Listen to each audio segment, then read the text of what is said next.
A court in Istanbul has placed the city mayor and a key political rival of President Recep Tayyip Erdogan under formal arrest. Ekrem Imamoglu will remain in custody pending trial on corruption charges. Imamoglu was detained earlier this week in a raid on his residence, triggering the largest anti-government demonstrations in Turkey in more than a decade.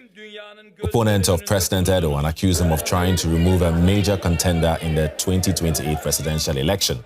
Government officials reject the accusations. In a separate ruling, the court temporarily released him from terrorism charges pending a further investigation.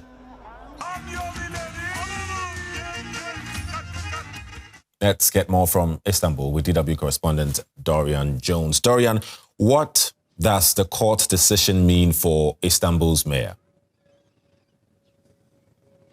Well, now he faces many months, possibly even years in jail, awaiting his trial on the series of corruption cases. But crucially, the fact that he hasn't been formally charged on the terror charge, and that's still pending investigation, means that the door is being closed to the Interior Ministry being able to appoint a trustee to take over control of Istanbul.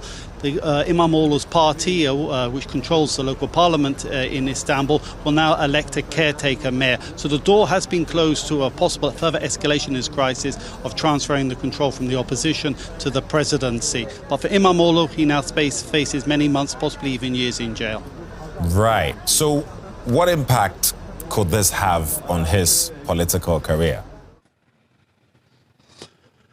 Well, Turkey's political history is filled with political figures who have been jailed and then ended up becoming prime minister and even president, including the present president, President Recep Tayyip Erdogan. When he was mayor of Istanbul, he too was jailed for several months and then went on to become prime minister and eventually president of this country. So being in jail doesn't prevent you isn't a definite permanent obstacle to becoming achieving the major positions of power in Turkey. And in many ways, this prosecution has galvanized support for Imamoglu across the country, given the fact that he is largely seen as the only man who can defeat President Erdogan. And opposition figures believe that this case has been brought against him primarily to prevent him from challenging Erdogan. Right, just to remind our viewers, what they actually seen on the screen are live pictures from in front of the courthouse where Imamoglu received his verdict. But still on the man, no doubt he's an influential figure. How much of a threat is he to Erdogan? I think the fact that he has won the mayorship in Istanbul 3 times, and this for more than 2 decades, was President Erdogan's political stronghold.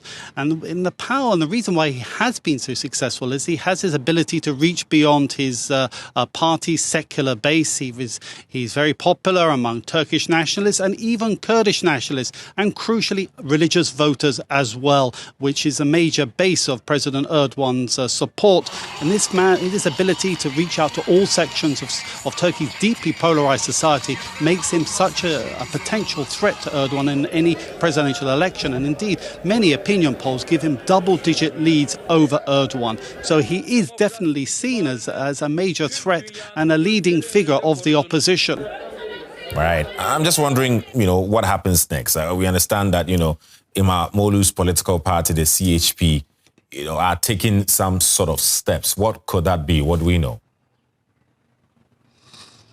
Yeah, I mean, the priority now for Imamoglu's People Republican Party is to keep the momentum going in support of the jail mayor. And today they are holding primaries across the country whereby they will call on their supporters to choose which candidate they want to be president as their candidate. And there's only one man on that list, and that's Imamoglu. So it's seen as an opportunity to show a public display of support. And they've opened this vote to all members of Turkish society, not just members of CHP. So this is an effort to keep the political momentum going. And I think this is the key thing now.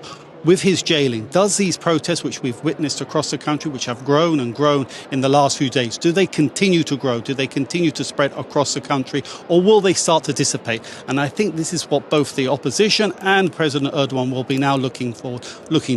How do the people react to the jailing of Imamoglu?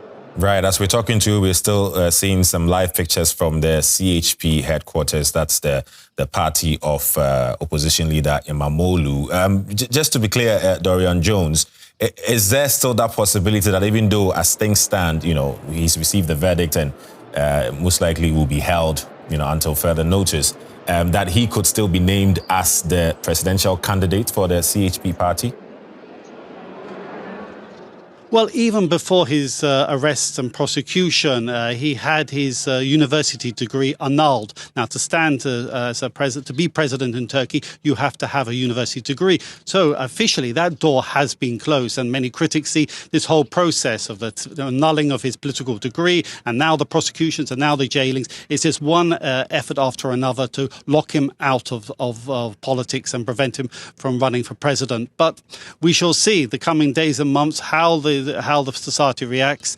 Is this the beginning of a process of him eventually going on to challenge Erdogan, or will he be isolated and out of Turkish politics? Remains to be seen. But many observers say that this current struggle will see either Imamoglu rising to the power of presidency or Erdogan remaining in power. Only one man is going to be expected to be left standing after this crisis. Right, and only time will tell. Dorian Jones in Istanbul, thank you.